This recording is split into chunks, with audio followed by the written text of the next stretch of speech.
My mother announced she needs money again at Thanksgiving, then I revealed my 15.2 million net worth. Have you ever had someone you love weaponize your generosity against you, turning every dollar you gave them into proof that you're somehow the broken one? That happened to me at Thanksgiving dinner, in front of 15 family members, when my own mother decided that the moment before we ate was the perfect time to announce my supposed financial desperation to everyone at the table. Picture this: a long dining table covered with a golden brown turkey, steaming side dishes, flickering candles creating a warm glow, and about 20 relatives dressed in their holiday best, seated and ready to begin the meal. Plates had just been served, everyone was reaching for their forks, that sacred moment of silence before the first bite, when suddenly my mother's voice cut through the room like a knife. She said, loud and clear, so everyone could hear, "Before we eat, I just want everyone to pray for her. She needs money again." Then she pointed directly at me and added, "She's always in some kind of financial mess, always struggling." The room filled with awkward laughter, sympathetic tut-tut sounds, and judgmental looks. In one sentence, she framed me as a chronic beggar, someone who shows up every holiday with their hand out, someone who can't manage their life. My chest tightened, my face burned with humiliation, but inside my head, a different voice was speaking. I thought to myself, interesting. I paid more in taxes this quarter than this entire meal cost. But sure, let's tell everyone I need money again. That day, at the Thanksgiving table, she roasted my reputation right alongside the turkey and served it to the entire family. What she didn't know, what nobody at that table knew, was that the person she was calling broke, the one she claimed was always struggling, had quietly crossed a net worth of $15.2 million. And this time, I didn't just bring receipts, I brought the full balance sheet. Let me take you back so you understand the pattern that led to this moment, because this wasn't a one-time insult. This was the culmination of years of manipulation, guilt, and narrative control. From the time I was young, my mother had a simple philosophy: family helps family. On the surface, that sounds beautiful, doesn't it? But in practice, it meant that I was everyone's emergency fund. Anytime someone in the family had a problem, whether it was my mother, my siblings, my aunts, my uncles, rent was due, medical bills piled up, credit cards maxed out, random shopping sprees went wrong, the first call was always to me. When I was younger and didn't have much, she'd guilt me into giving whatever I could. She'd say things like, "We sacrificed everything for you growing up. This is the least you can do." Or, "Just help us this one time. We won't ask again." But of course, they always asked again, and again, and again. Over the years, as my financial situation improved, the requests got bigger. At first, it was a few $100s here and there, then it became thousands. Eventually, I was covering rent payments, car repairs, hospital bills, credit card debt, legal fees, you name it. I kept track at first, thinking maybe one day they'd pay me back, but after a while I stopped counting because I realized repayment was never the plan. They saw me as an ATM, and every withdrawal came with the expectation that I'd stay silent and grateful for the opportunity to help. But here's where it gets twisted. While I was quietly paying off their debts and covering their emergencies, my mother was telling a completely different story to the rest of the family. She'd tell relatives that I was irresponsible with money, that I was always broke and asking for help, that I couldn't manage my finances. Why would she lie like that? Because it served her. If people thought I was the struggling one, then when I eventually set boundaries and said no to a request, I'd look selfish and ungrateful instead of exhausted and exploited. She was preemptively controlling the narrative so that no matter what I did, I'd be the villain. Meanwhile, the reality was this: I had built an incredibly strong financial position through a combination of strategic career moves, smart investing, and relentless discipline. I worked in tech, climbed the ladder quickly, and started making serious money in my late 20s. I didn't spend it on luxury cars or designer clothes. I invested it. I bought properties, built a diversified stock portfolio, dabbled in cryptocurrency before it exploded, and eventually started my own business. business. That business, which began as a side project, grew into a company valued at over $10 million. Combined with my real estate holdings worth approximately $3.5 million and my investment accounts holding another couple of million, my total net worth had quietly reached $15.2 million. And I was, by any objective measure, wealthy. But I lived modestly. I drove a reliable car, wore simple clothes, lived in a comfortable but not extravagant home, and kept my financial success private. Why? Because I valued peace over praise, and I knew that if my family found out how much I had, the requests would never stop. So I stayed quiet, kept helping when I could, and absorbed the false narrative my mother spread about me because I thought it was easier than fighting it. I was wrong. Thanksgiving Day arrived, and for once, I had decided to set a firm boundary. I wasn't going to be the family bank this year. I'd show up, bring a thoughtful gift, offer emotional support, but my wallet was staying closed. I was tired of being used, tired of being lied about, tired of watching my generosity get twisted into a weapon against me. I arrived at my mother's house around midday, greeted everyone warmly, helped set the table, made small talk with relatives I hadn't seen in months. The atmosphere was festive, filled with laughter and the smell of roasting turkey. Everything felt normal, even pleasant, and I started to relax, thinking maybe this year would be different. Dinner was finally ready, and we all took our seats around the long dining table. The turkey was placed in the center, golden and perfect, surrounded by mashed potatoes, stuffing, cranberry sauce, green beans, rolls, all the traditional dishes.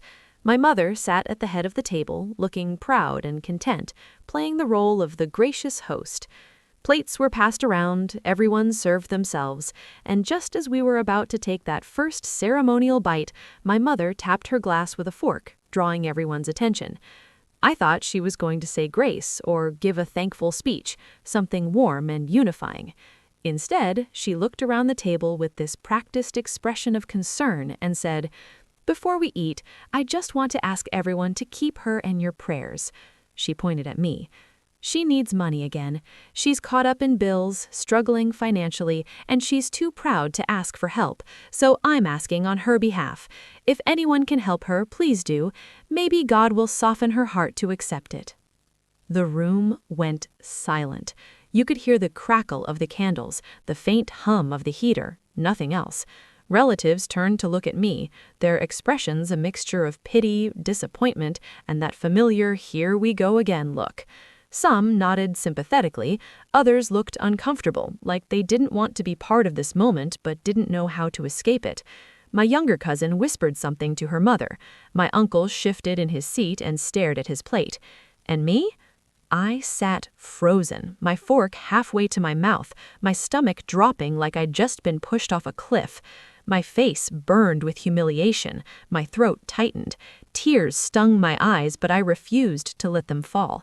In one sentence, in front of everyone I cared about, she had reduced my entire life to a punchline, a cautionary tale, a burden.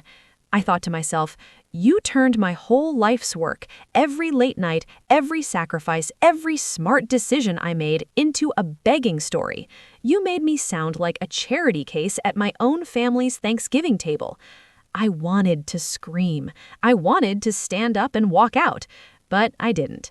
I took a deep breath, set my fork down carefully, and decided right then that this was the last time she'd get away with it. You might be wondering how my mother and my entire family remained so completely ignorant about my actual financial situation. How did they not know I was worth over $15 million? The answer is a combination of deliberate privacy on my part and willful ignorance on theirs. Let me walk you through the reality they refused to see.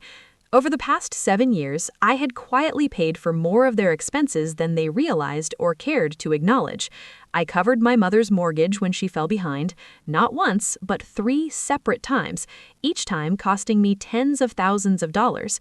I paid off my brother's credit card debt when he got in over his head, a total of $40,000 that he promised to pay back but never did.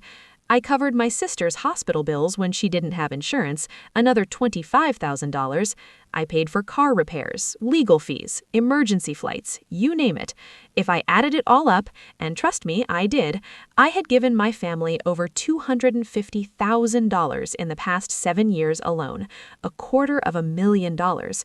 And not once did I ask for repayment. Not once did I hold it over their heads. I gave because I thought that's what family does. But every time I helped, my mother would twist the narrative. She'd tell other relatives, we bailed her out again, or she came to us desperate, we had to step in. She would rewrite history so that my generosity became her sacrifice, and my financial stability became my dependence. Meanwhile, my actual financial picture looked nothing like the story she told. My business, which I'd built from the ground up, was thriving. I had started it as a side project while working my tech job, offering consulting services in software development and digital strategy. Within 3 years, it had grown into a full-fledged company with a team of employees, high-value clients, and consistent revenue streams. The business alone was valued at approximately $10 million based on annual revenue, client contracts, and growth projections. On top of that, I owned 3 investment properties, a duplex I'd bought early in my career and renovated, a small apartment building I'd purchased a few years later, and a commercial space I rented out to local businesses. Combined, those properties were worth about $3.5 million. Then there were my stock and cryptocurrency investments, carefully managed over the years, now sitting at around $1.7 million.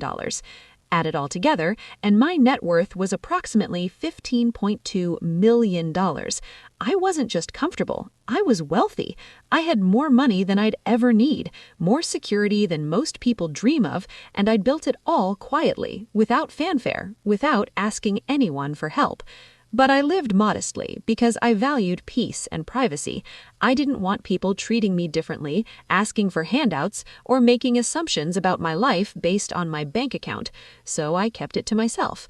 The irony, of course, was that my silence allowed my mother to fill the void with lies. She didn't ask about my financial situation because she didn't care about the truth. She cared about control, about being the matriarch who everyone came to for help, about maintaining the image that she was the strong one holding the family together. And if that meant painting me as the weak one, the struggling one, the one who always needed saving, then that's the story she'd tell. But not anymore. After my mother made that announcement at the Thanksgiving table, something inside me shifted. I wasn't going to stay silent anymore. I wasn't going to let her lies define me. I wasn't going to absorb the humiliation and pretend everything was fine. But I also wasn't going to lose my temper and scream or cause a dramatic scene that would give her ammunition to call me unstable or ungrateful. No, my response needed to be calm, calculated, and undeniable. I needed to present the truth in a way that left no room for argument, no space for her to twist the narrative later. So I made a plan. First, I gathered documentation. I went home that night and put together a folder of evidence, not to be petty or vindictive, but to have proof if I needed it. I pulled up bank statements showing the transfers I'd made to my mother and siblings over the years. I printed out a summary of my business financials, including a valuation report my accountant had prepared for potential investors. I took screenshots of my property deeds, my stock portfolio, my cryptocurrency holdings. I created a single-page document that summarized my net worth in clear, simple terms: business valuation, real estate equity, investment accounts, total net worth approximately $15.2 million. I didn't include every detail, just enough to make the point impossible to deny. Second, I decided on my timing and approach. I wasn't going to bring this up unprompted or use it as a weapon in some unrelated argument. But if my mother made another public statement about my finances, if she tried to humiliate me again or spread her false narrative in front of witnesses, I would respond calmly and factually.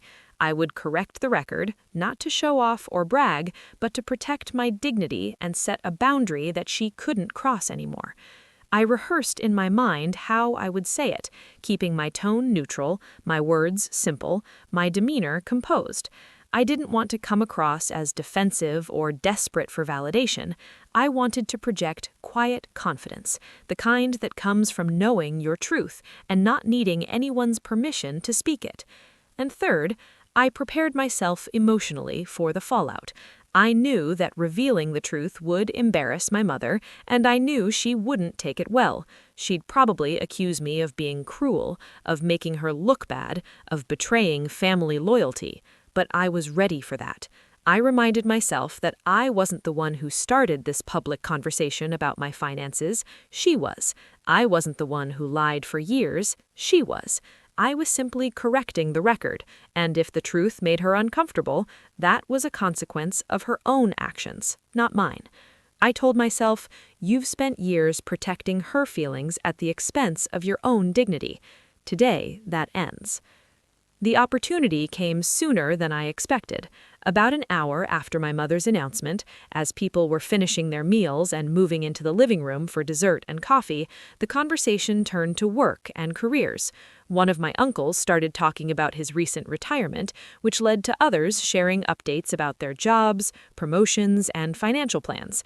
It was all very casual, typical Thanksgiving small talk. Then one of my aunts turned to me and asked in what I think was a genuinely kind tone, "So, honey, how are you doing?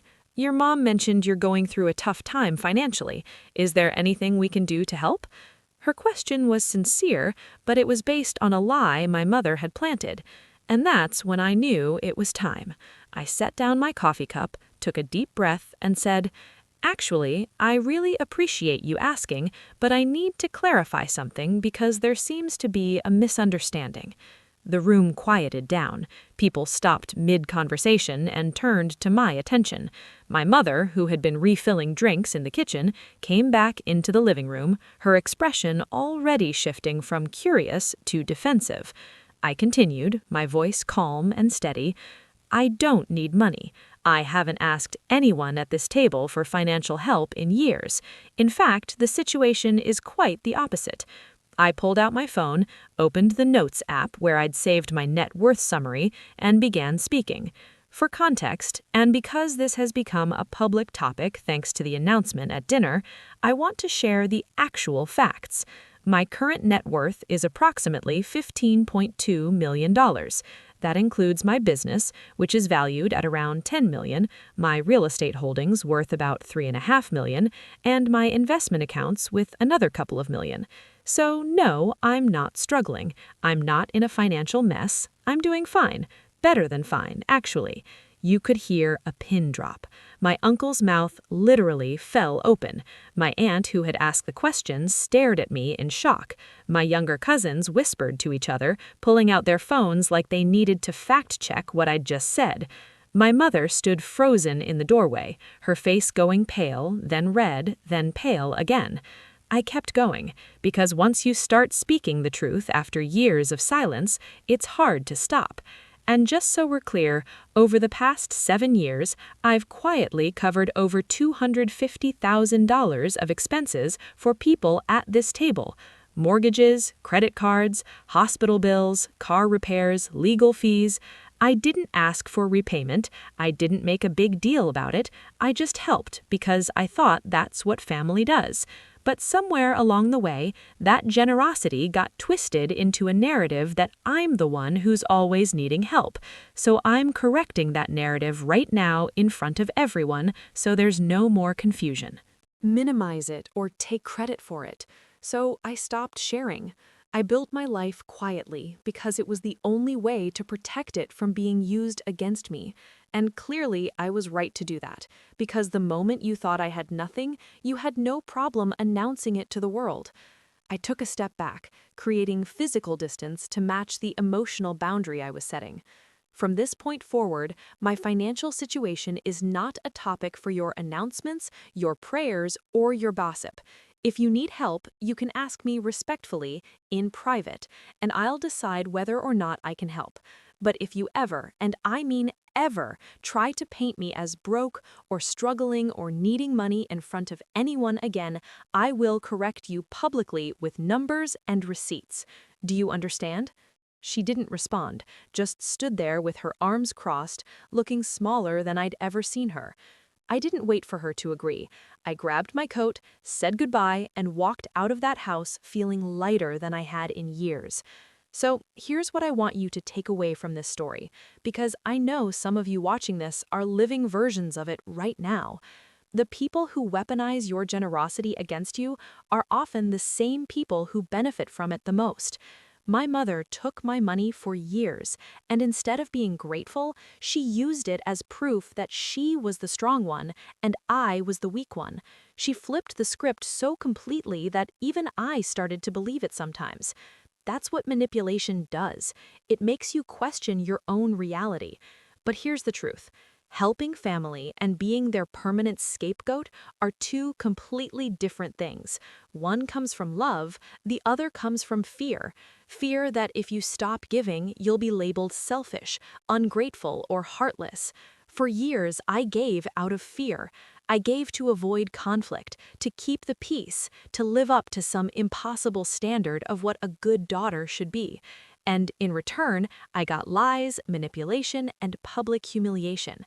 At some point, you have to decide. The reactions were immediate and visceral. My uncle, the one who had always treated me like I was barely getting by, suddenly looked at me with something close to respect and said, "Why didn't you ever tell us? Why did you let us think you were struggling?" I answered honestly, because I didn't think I needed to defend my success. I thought living my life quietly and helping when I could was enough. I didn't realize that silence would be used against me. One of my cousins, clearly impressed, asked, "You really own a business worth $10 million?" I nodded. Yes, I built it from scratch over the past 6 years. It's real, it's registered, it's profitable. Another relative asked, "And the properties?" I replied, 3 properties, fully documented, paid for through years of saving and smart investing. The mood in the room had completely shifted. People who had looked at me with pity an hour ago were now looking at me with curiosity, admiration, even a bit of envy. And my mother stood there in silence, unable to meet anyone's eyes, her carefully constructed narrative crumbling in real time.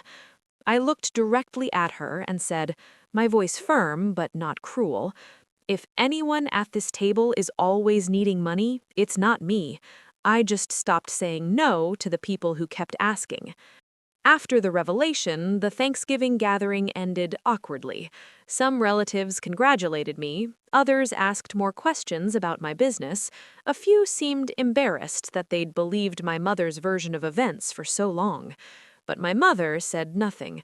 She busied herself cleaning up, avoiding eye contact, her movements stiff and mechanical. As people started leaving, I stayed behind to help with the dishes, and eventually it was just the 2 of us in the kitchen. The silence was thick, uncomfortable, filled with everything we weren't saying. Finally, she spoke, her voice low and shaking with anger. "How could you do that to me? How could you humiliate me like that in front of the whole family?" I turned off the faucet, dried my hands, and faced her. My voice was calm, but there was no warmth in it. "How could I? You stood at the Thanksgiving table and told everyone I need money again. You made me sound like a charity case, like someone who can't manage their life, like a burden. You did that in front of 15 people. I didn't humiliate you. I corrected a lie you've been telling for years." She tried to justify herself, her tone defensive and hurt. "I was trying to help you. I thought if people knew you were struggling, they'd offer support." I shook my head. "That's not help. That's control. You weren't trying to help me. You were trying to control how people see me so that when I set boundaries and stop giving you money, I look like the bad guy. You've been rewriting history for years, making my generosity look like your sacrifice, making my success invisible so you could stay in control." She looked away, unable to respond to that. I continued, my voice steady but filled with years of suppressed hurt. "Do you know how much money I've given this family? Over $250,000, and not once did I throw it in anyone's face. Not once did I make you feel small for needing help. But you took that generosity and turned it into a weapon. You told people I was the one struggling, that I was the one always asking for help. You lied, and you did it to make yourself look better. She tried one more angle, her voice breaking slightly. You have all this money and you never even told me. What kind of daughter keeps secrets like that from her mother? I looked at her, really looked at her, and for the first time in my life, I didn't feel guilty. I felt free. I said, the kind of daughter who learned that honesty gets punished in this family. Every time I achieved something, you found a way to. Whether you want to protect your bank account or your dignity, and honestly, dignity is worth more. Here's another lesson. Silence is not always strength. I thought staying quiet about my success was humble, mature, the high road. But my silence created a vacuum, and my mother filled it with lies. She controlled the narrative because I wasn't telling my own story. I'm not saying you need to broadcast your net worth on social media or brag at every family gathering, but you do need to correct lies when they're told about you, especially when those lies affect how people see you and treat you. The truth doesn't have to be loud, but it does have to be said. And finally, here's the mic drop moment that makes this whole story worth telling. My mother stood at the Thanksgiving table in front of everyone who mattered and announced that I needed money again. She wanted sympathy. She wanted control. She wanted to make herself look like the hero who carries broken family members. But when the truth came out, when everyone learned that I was worth $15.2 million, that I'd been the one helping everyone else, that I'd been quietly covering their bills and debts while being called broke, the entire dynamic flipped. The narrative she'd spent years building collapsed in minutes. And here's what she learned, though I doubt she'll admit it. Money was never the problem. The problem was that I stayed silent while she wrote a story about my life that wasn't true. I sponsored her lies with my silence, and the moment I stopped, the truth had nothing left to compete with. She thought she could shame me into submission. Instead, she pushed me into freedom. And honestly, that's the best Thanksgiving gift I've ever received.